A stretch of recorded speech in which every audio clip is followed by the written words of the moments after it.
Question, the member from Kingston and the Islands. Thank you, Mr. Speaker. My question is to the Minister of Community and Social Services. Mr. Speaker, our government continues to take a leadership role in exploring creative and innovative ways to reduce poverty and support people living on low incomes.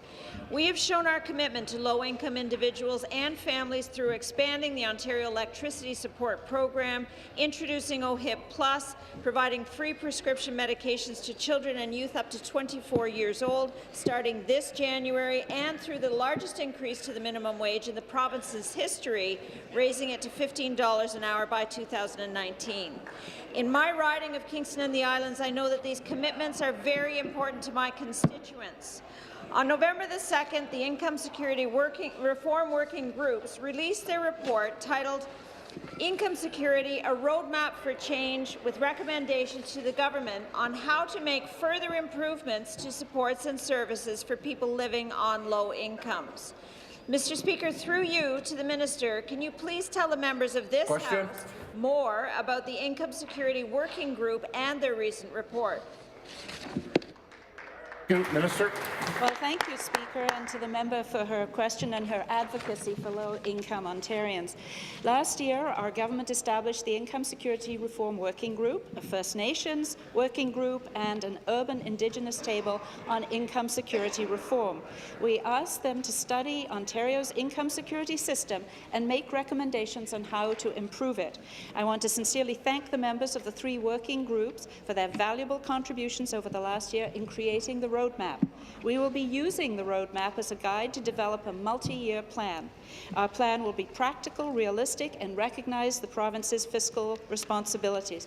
Mr. Speaker, I know that on this side of the House we all agree with the need to fundamentally reform the income security system, especially social assistance, because we want our programs to reflect the needs of the people who require them. Thank you. Supplementary. Thank you, Mr. Speaker, and thank you to the Minister for all of the important work that she does to support some of Ontario's most vulnerable individuals and families.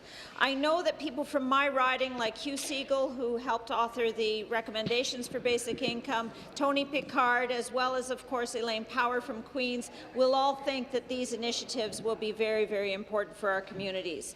While Ontario's economy is strong, not everyone is experiencing the same opportunities. More people are facing job insecurity, and the cost of living is certainly rising. We want to create a fair, modern, accountable, and effective income security system that will ensure that individuals living on low income will have the tools and resources that they need to improve their overall quality of life. It is also important that we hear from the public about how they feel and how we can reshape our current income security system.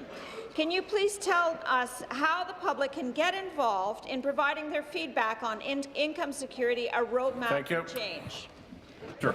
Thank you, Mr. Speaker. And although we continue to make improvements to the social assistance system, we know we have more work to do.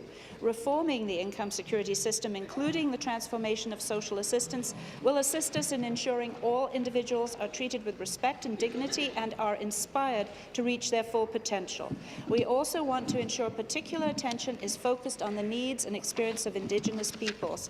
Hearing from individuals who are directly impacted by our current social assistance programs is vital in terms of how we move forward with the recommended changes. And that's why my ministry has posted the Income Security, a Roadmap for Change online for public feedback. What we hear over the next 60 days, along with the recommendations from the report, will go a long way in helping us to reform the system into one that is fair, supportive, and puts the needs of the person at the centre of the supports we provide. Thank you, Mr. Speaker.